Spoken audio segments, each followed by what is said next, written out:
I know, think that if there's it something else to be if it said, if though, it that if it'll people help feel so if it'll strongly help about reduce. pro-life that they care Huh? about the child after it's born. The same people that are really fighting for this to be overturned and got their wish have taken funding away from food stamps, are against having universal medical coverage because that's not a right, it's a privilege. They are against all of these things that would help children. And one of the TikToks I saw today, one of the biggest scams in America, the fact that a parent can have their child taken away from them because they can't afford that child to then be put into the foster system where the government will pay a stranger $500 a month to take care of that kid.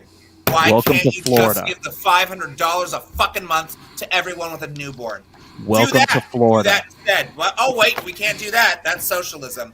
Go fucking figure. The hypocrisy is just palpable. Right. The only real way to combat abortion is education and Yes. making it completely safe and accessible. It's the only way, because and actually having more abortion rates contraceptives go out down. there. Like, are you against Plan B? Is anybody against the Plan B pill? Where like the night after, like, oh shit, something happened, the condom broke. I'm gonna take this, and I know I'm not gonna get pregnant. Like, that's a Not many viable people- thing that's safe to use too. I would be interested. It's not that safe. It is I- not that No, it's safe. not. It's not super safe, but it is still a viable option that should be done, like, in the off chance, like, oh shit, I was really drunk and I don't know if there was a condom or not. Like, it's a precautionary thing. It's different from letting it be something else. The argument that people are having, like, full-term abortions is ridiculous. And the fact that anybody even states, like, oh yeah, people are having their children up to, like, 8-9 months and then getting them aborted. Nobody's doing that. No one will do Nobody's that. doing that. Not unless there's actually a something wrong with the child, or there's a problem with the mother, so her life is at risk. No woman is going to carry a baby, because at that point it's a baby, because it can survive outside the womb to Right. that point, and then be like, yeah, I'm going to go get an abortion. It's a stupid argument. It's a weak argument. It never actually would happen. They would want that child, guaranteed. The only reason why they would have to be aborted is if it was gonna literally kill the mother, or something is wrong with the child, Right. and it's not gonna survive outside the womb. I'm interested in Say Wong's comment about one country trying to actually control men's reproductive Which rights. country's that? Is it Yeah, China? Yeah, I want to. Yeah, but it could be China. But Did you say Well, that? for a out while, loud? China was saying only North Korea, just no. the kids, right? Well, yeah, but that's when they restricted the Like girls. that in China, where you can only have like one kid or two kids or something. Like, Right. Well, they did that, and it actually it turned into a huge problem 20 years later, because what happened was everybody kept keeping the boys, and now they don't have enough girls for marriage age for all these boys that have now come to age. and now they're all becoming drag queens like me. Go figure. Like, he finds a way. I really am curious to know which one tried doing this. Right. I'm curious too. Is it Sweden? I know, right? Who's got the Google machine? I mean, it's plain to see that millions of people today are very upset and for reasons, absolutely. Again, I didn't comment a lot on this subject because I didn't do my research into it, and it is unfortunate for me that I know people who take subjects like this to an extremist degree, like the comment that was made earlier concerning, are women going 6, 7, 8 months and then waiting, to have abortions then? Well, unfortunately, I've become privy to certain people out there who are using that one case as their entire argument. Oh, you can't have an abortion. You're killing babies because the statistics show that these women are waiting until they're 7 months pregnant and they're killing these precious lives. And I'm thinking to myself, why would they carry them 7 months and then voluntarily go in willy-nilly? Yeah. Hey, I'm going to have an abortion today. No, that doesn't make any sense at all. Why is that a reason? Why is that a reason for you to be on your pedestal freaking out talking about, oh, you're killing babies? Like, Why would we want to go through all the stretch marks Why? the nausea, the preeclampsia, the gestational diabetes. I know women who's literally they've lost hair, they lost teeth. Yeah. They The body will literally prioritize the fetus and take it will nutrients from the attack mother. That's why itself. prenatal fucking vitamins are such a big deal. You know, it to me, it comes back to and it's not Why? just with abortion. It's with literally, you can name any subjects in the entire world. It comes down to extremist radicalism. They'll take a situation that happened one time, and say say it's that's the the majority. number one reason why you can't do this. You know what I mean? It's like the one. I mean, bad education too. Really, like Yeah. in the Education is last really important. 15 years, we've shut down sexual education to the point where I've been with a guy that thinks that girls pee out their vaginas. Mm-hmm. I've seen that. And why? Because did sex ed did it offend somebody once upon a time in a state that doesn't, No, it's because they're not honest about sexual education. Again, they do the bare minimum of like, these are the body parts and these are the names, but we're not going to talk about actual human interactions or relationships or like responsibilities and outside of don't get an STD. And or don't have sex. Yeah. Well, yeah, and absence is never ever going to be the answer. It's just not. My big thing on this is your reasoning. What is your reasoning for the position that you have? If you are pro-life, what is your reasoning? If you're pro-choice, what is your reasoning? For the people, this has been the thing that I had an issue with even in high school. If your reasoning for why you are pro-life is because of God and the Bible, I hate to break it to you, honey, you live in a country of the freedom of religion, which means that you get to believe whatever you want to, and you can have the autonomy about what you do about you with regards to that. You do not get to set precedent, laws, or legislation to follow your religious ideals because there's a separation of church and state. But we're not going to tax the churches. We're not going to make them tackle the homeless problem. We're not going to let them take care of the sick or the needy or the poor because, that's what Jesus would do. Instead, we're going to let pastors become millionaires and still Bible thump about this shit, cherry pick fucking nonsense, and not give a fuck about polyester, selfish, or divorce. Go figure. Go fucking figure. At the same time, as far as my reasoning for pro-choice, again, I don't have a uterus, so therefore it's really not my say. I'm not going to experience it. I think if you don't want to have an abortion, don't have one. And if somebody else does, what does that impact you? Why do you care? Are you going to financially support that child? I'm guessing not. Are you going to do anything to help that person support that child? I'm guessing not. And if you're not going to take those positions, then maybe fuck off with your nonsense of, the sanctity of life is just fucking precious until after they're born, in which we don't care. You're not going to get your Medicaid. You're not going to get dental. You're not going to get food at school. Kids have to pay for their fucking lunches. Go figure. The hypocrisy is real. Thank you. That's extremely well said, Rubix. Thank you. Sums up what I was thinking. And David, I know I came at you pretty harsh. I still respect you, and I still adore you, dude. So, it's totally no disrespect. I get very heated about this discussion. So, it's like I was saying to begin with. I have mixed feelings about it, and I'll if you've ever noticed, I don't come from a platform of religion. I do have my own religious beliefs, but I think to coin religion as a reason behind it totally undercuts what I'm trying to say. Now, really what I'm trying to say is that I think that, and I like what you said, Aubrey, about education should be definitely boosted up in a lot of this. I do think that there's a lack of moral values that's become a bit of a I think it's become a bit of an epidemic in this country. I didn't say that I stand by that. I don't think that abortion should be outlawed, but I do believe that there should be reasonable restriction placed on it. At least that way there is a line that has been drawn. We can say the same thing about gun control. It is situational.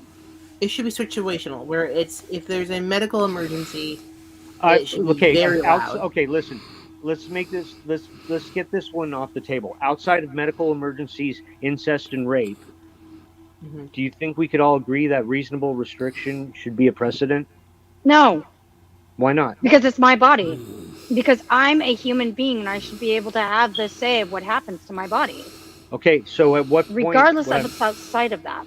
Okay, so at Because what- once you give something else that is using me as a parasite to make decisions for what happens to me, and not only that, that happens to me for the next 18 to 20 to 25, 30 years, that should be my decision to make. And if I'm not Okay, ready so- to have that kid for whatever reason, I should be allowed to have the decision, to have the choices to make regarding of what happens to my body before I have to deal with those consequences. I should not have consequences having sex with somebody, Okay, so let me ask you this then. because then At you're what still point- punishing the woman. But At what- David, At what point?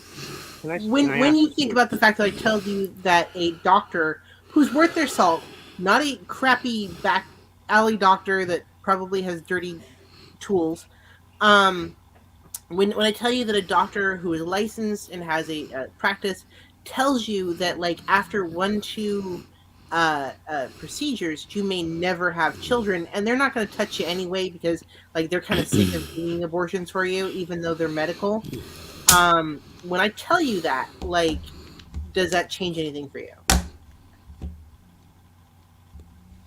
Are you asking me? Yeah, I'm asking you. Yeah, Hmm. When I tell you that a medical doctor doesn't, I don't really see why it would change his opinion.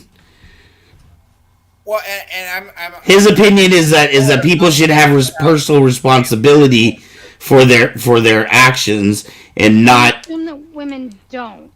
That's what we're getting at. That is what V and I and Rubik's. Right, okay, well, but you are assuming that all women do by saying that.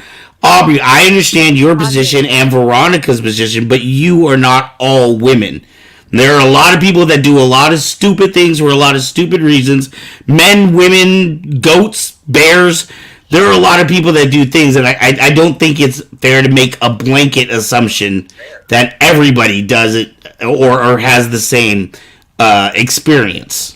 Well, and I think there's a difference of That's saying the that like you should limit the amount of abortions someone should have. If someone's had 5 or more, like maybe get their tubes tied.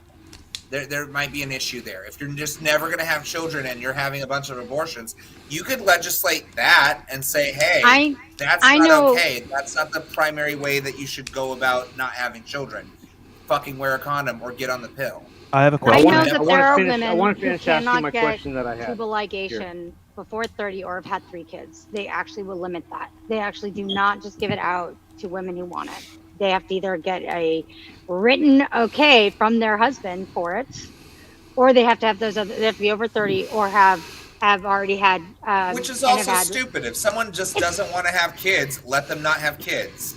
If someone wants a hysterectomy or have their tubes tied, let them do it. If someone wants to have a vasectomy, let them fucking do it. All right, I apologize. I Uh, apologize, For you David. Go directly, ahead. Aubrey. Yes. So this is the question that I really want an actual answer to. At what point is it not just your body involved? I think a lot of women are saying it's always my body, it's always my choice. And that it should be between me and my doctor.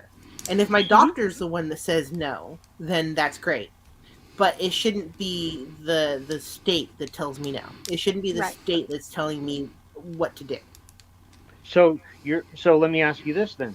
Does that mean that, if all of a sudden, and yes, I'm gonna ask it this way, like Forrest was saying though, it's just like the one time occurrence. Let me ask you this though.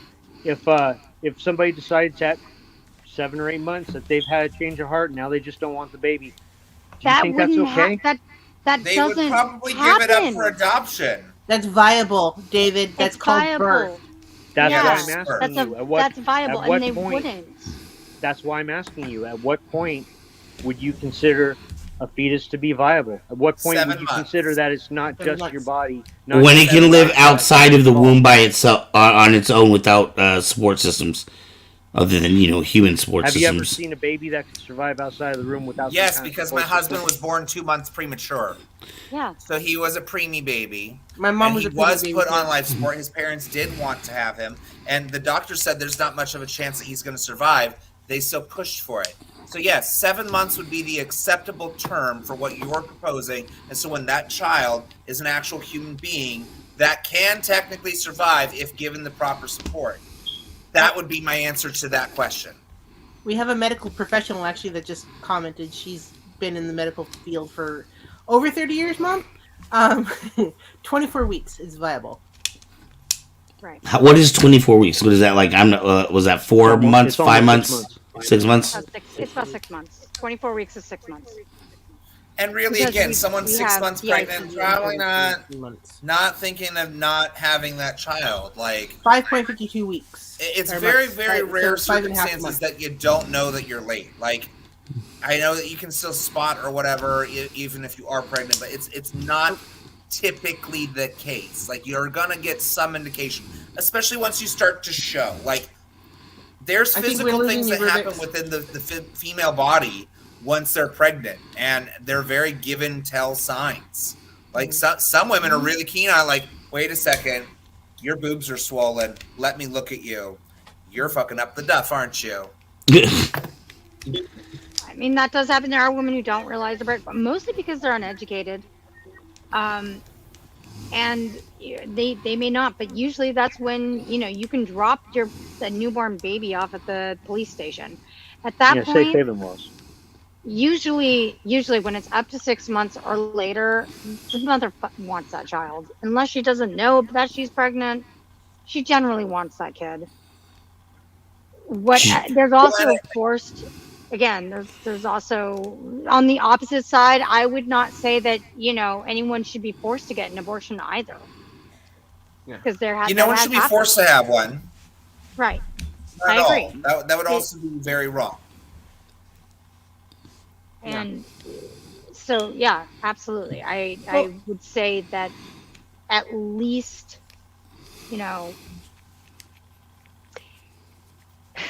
outside of medical intervention, of course, once a child is viable, of course, if I'm going to be carrying around a child for 6 months, I'm not going to make a decision and be like, yeah, no, I don't want this. Fuck this.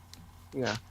Right. Most women would. You might not, right, but I'm sure it's somewhere in the fucking multiverse, there's some crazy chick with some reason that would say that crazy. Well, I mean, like, apparently it happened, right? You guys are saying that there was one story of one lady that did it, and everybody uses that as as their trigger now. So it's happened once. I don't even know. I know I know that people will say that it's an absurd fallacy. It's radicalism. It's actually it's radicalism. I don't even know if that is actually a story. It's what people use to be like, well, what if it's this? And Right. And the thing is that what they're not talking about is that the woman didn't just make a choice not to have the child. The child was literally not viable and would have killed her giving birth. And again, what impact does it have on you what other people do? So at 24 weeks, the child's viable, but at 32 weeks, 8 months, a death certificate is actually issued for the child. The coroner's Because office. they can survive outside the womb. Yeah, she worked at the coroner's Theoretically. office, and I'm sure Forrest also knows about this. The coroner's office will issue a death certificate, and there is an investigation that is often involved with the issuing of a death certificate. Yeah, and then guess who has to go pick the child up? Oh man. Yeah. I'm so sorry, Forrest. So now let me ask a question that requires a factual answer. It's always me that starts the shit. It's okay. It's all good, Forrest. It's fine. Now that this overturning has taken place and the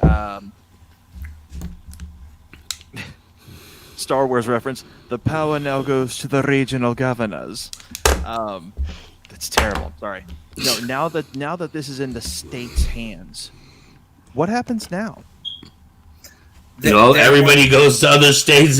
They go get a job at Dick's so they can get to another state. They're going to revert to every single controversial thing that the Republicans have been decrying over for the last 40 fucking years. To be Back alley a abortions. states thing. So it's going to be all about We're going to dismantle gay marriage and make it a states' rights issue.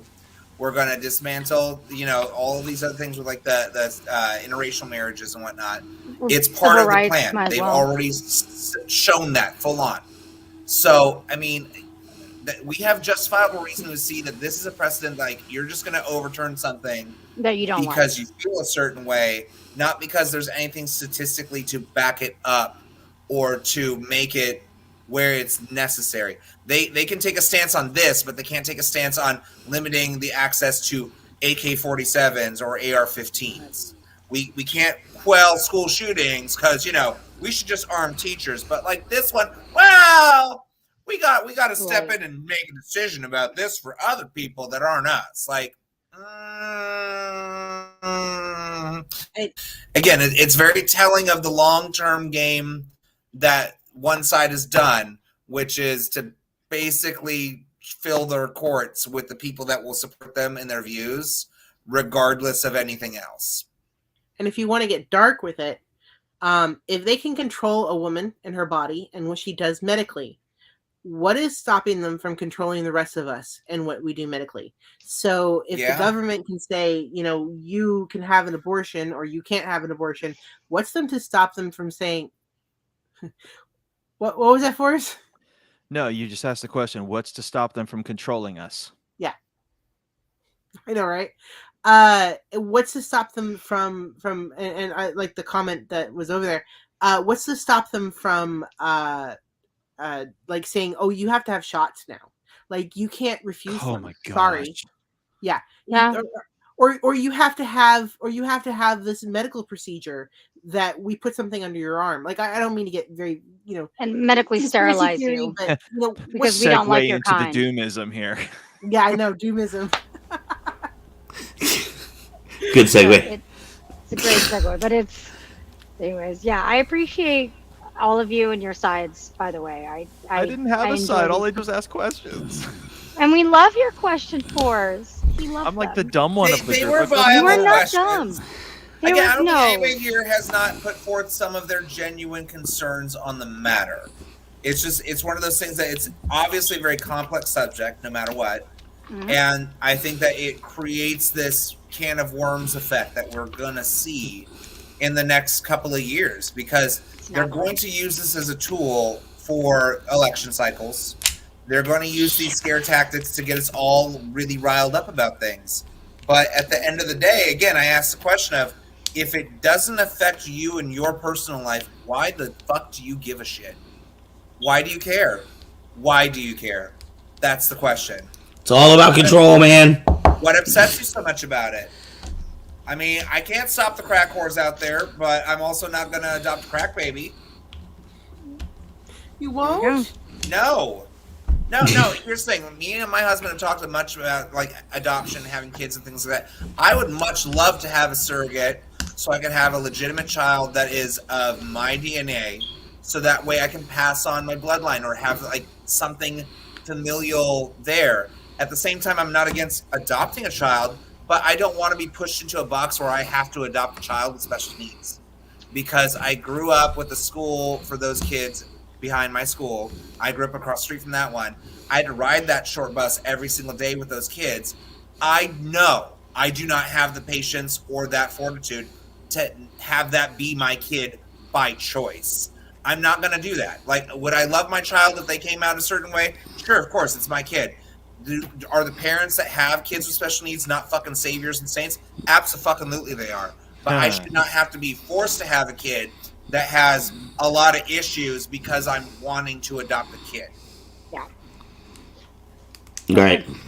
Right. And as a former behavior therapist who used to work in a group home for students with special needs and severe self-injurious and maladaptive behaviors, I completely understand where you're coming from, because it takes a mental fortitude like there was a nothing girl you can that used to imagine. scream the entire time and had to be strapped into her chair. There's another one that wears a diaper and licks the windows, and we're talking about 13-year-olds. I have a scar that will never did you go know away that? because one of my students attacked me. I'll never get rid of that scar. I have I'll one carry from it for hot life. gluing things. I The went dangers to of very drag autistic people. Hot people, glue. so I understand. I just want to say that I used to be pro-life, and obviously that got changed because of personal circumstances. So I understand both sides of the argument. Oh, I was That's raised anti-gay and pro-life for many years. yep. And I was surrounded by both those things. And then I realized, and then I learned all about the biology of that, how gestation actually works, and then was like, oh shit, I got lied to. Right. So it's really interesting. Wait All till- right, guys. Wait till you find out the lies your doctors tell you now. Oh Piss yeah, you off. all of them. God, don't I'm get me sure. started on the fucking pharmaceutical industry. Shit. That actually I could go off on that too. That should be a whole episode. All That should be a right. whole episode. Speaking of whole other episode, we are right at the 2-hour mark, y'all. Woo! Wow. We're going to go through, as always, and let people know what you're doing, who you are, and where they can find you if you want to be found. You're up on the screen anyway, so we'll go with you, Miss Veronica. I don't actually have anything to do right now. I've got a lot of projects that I'm just kind of taking time for myself since I've got some health problems. So and working very quietly on a project. So yeah, nothing because I'm very hush right now. Yeah. And on that note, let's go with Mr. Fours. I am the question asker of the group. Questions Ladies are and just as gentlemen, important. if you own one of these bad boys and you're part of the Saber community, you're part of the Star Wars community, I am the one and only Force FX. You can go to my website, ForsFX.com. You can go to SaberFont.com. You can find my stuff there. You can go to SaberBay.com. You can find my fonts there. Buy a font, put it in your lightsaber, light that sumbitch up, and just enjoy freaking life.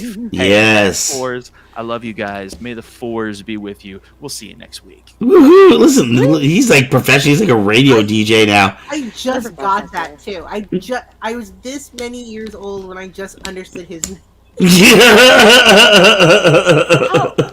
Fee.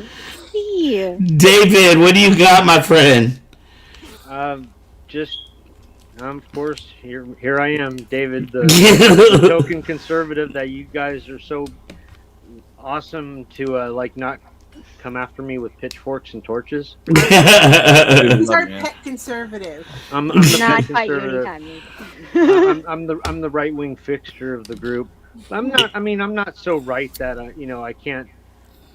I think I'm actually a bit more moderate. I do get opinionated on some things. You're reasonable, David. I feel you. I feel you on that. It boils down to that I have concern for people. I have a concern for people to be able to express themselves, to have their views. That's my chief desire in life, is that people aren't persecuted for having a view. Obviously, I have a few of my own. A very live and let live. I really am. At least I'd like to think that I am. But Well, we had a Banana Hammock Josh on here for a while. He hasn't been on for a while, but hopefully he'll come back. He'll be. Banana hammock job. Slide into my DMs. He is the other conservative in the group, but we appreciate having you on here every week. I'll end this the way I do every week. I'm publicly private. If you ever want to hear any of the shit that rolls out of my mouth, just tune into the wonderful Kyber Cave. Woo! David is a sweetheart in our group. He's checked on me almost every day since I started feeling unwell. So I mean, he is our sweetheart. Yeah, don't let the conservative look for you. He's a big teddy bear. After him, I'll find you. Aubrey, what you got for people? I'm an actress, musician, singer. I do all the things. I have all the hats. You can find my album on what? She does all the things. Do All the things. I wear all the hats. I like hats. You can see this hat. I'd be wearing this hat right now. The one that's behind me. No, I'm just doing my thing. I've got an album on Spotify. You can look for it there. You can also look for me on Instagram at Lucy and the Fair. I do a lot of cosplay. I work with a group called LHI, which is League of Heroes Inspired. I do all the things. Woo, all the things. Yes. All right, Rubik's. Oh, Yeah. sorry. Go ahead. Sorry, I Aubrey. like how we basically did 2 hard topics tonight. I Yeah. like it hard. I will say that I appreciate everyone's multiple opinions on this. I don't view myself as any one party or another. I am very much a centrist, only for the fact that, again, the Gemini in me is all about like understanding both sides and trying to bridge that gap. So I appreciate David's concerns. I appreciate Force's concerns. I appreciate Veronica for sharing her experience, and the same for Aubrey with her other experiences, and how all of this kind of plays into why it's not such a simple issue.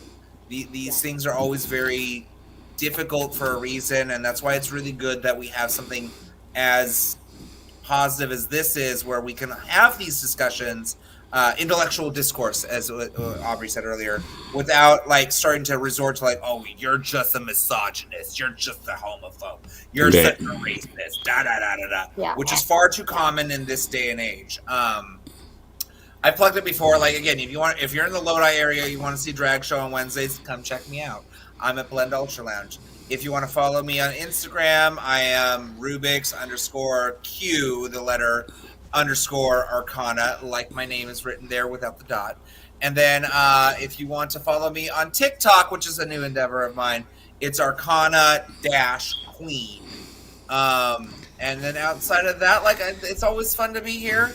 I'm always glad to dress up when I can. I'm glad that other people knew who I was. I'm sorry. Don't play Final Fantasy VII or watch Advent Children, for God's sake. I didn't get to mention this in the beginning, but considering that the biggest Final Fantasy VII fan in the world is on the screen right now, you're the biggest, because do you see what I'm dressed as? That is the baddest ass Aerith drag I've ever seen in my Yeah. That's what I was saying. I have met ladies at cons dressed as Aerith, and not a single one of them can get the front bangs right, and you freaking nailed it. And this is like the only wig I did right. My wiggetry, and somehow this worked. It's because I'm the biggest Final Fantasy VII. Screw you! No, you're not. I will go to war with you, sir. Try me. We will go. Have either of you actually written Final Fantasy VII fan After fiction? show, me and Forrest talk about. Okay, I think we're going to determine this. I have written Final Fantasy fan fiction. Just so. So have I. Okay, there you go. Collaboration. We got to talk about the goddamn remake here soon as a soft topic. I have things to say about it. Yeah, the biggest question being, what the freak happened to turn base? That's all I'm again, discussion for another day, sir. We could talk about, you know, on that same after party, bitches, after party. Let's say Wong apparently is the top fan. Alright. Not on the screen. Bitch right here. Ruby weapon. Bitch right here. Who's mastered every single master materia right here. Alright. What were we saying? Nice. Rubik's, when do you do your shows? Because I want to come see. And it looks like they're gonna let me out pretty soon. Like I'm literally in bed when you can see me. They've propped me up for a little while. So when do you do your shows? I want to come see them. Every Wednesday in Lodi. We open the doors at 8. We start the show at 9. It may be a trek. I know that Van came out to see us once. I don't know if you're in the same area. I know we're all kind of like an hour apart from each other. The only problem is I do a KJ show on Wednesday nights. Oh, I'm sorry. That day. Take a break from it for 1 week. I've already done that. For a couple months now. Yeah. I've been in Mount Shasta for 2 weeks. I've had to miss 2 shows. Alright, guys, You're out in Shasta too? Yeah. Cool. Okay, Van, go. You're All right, I am Arc Excala with Kyber K. Please check out our website. We have lots of sabers there and other cool saber-related products. We do this show every Friday at 9 p.m. You never know what we're going to be talking about. And we do a family-oriented show every Sunday at 7 p.m. And this week we have the owner of Crimson Dawn Sabers will be on as our guest. So please make sure to check that out. And don't forget, every 50 subscribers to our YouTube channel, we give away another saber. And I am itching to give a saber away. In fact, I was actually going to give one away tonight, but Marissa carries the brain. She's not here. But eventually, we're going to be giving away sabers on this show too, because I have another brand of saber in my store that I'm trying to get out of that store. So. You always give me the sabers if you want to give one away tonight. I know. I know, right? Yeah, I know. You guys are so kind that way. I need more saber children, Van. I need to still get my first saber child. Right. Well, you know where to contact. I know where to go. All right, y'all. Thank you so much for tuning in tonight. We will be here next week, and we will see you then. It is off to the after party for us. After party! After party! All right, I gotta just find the. now, so you get that content later. Oh, yeah, when our Patreon comes on. Peace, y'all.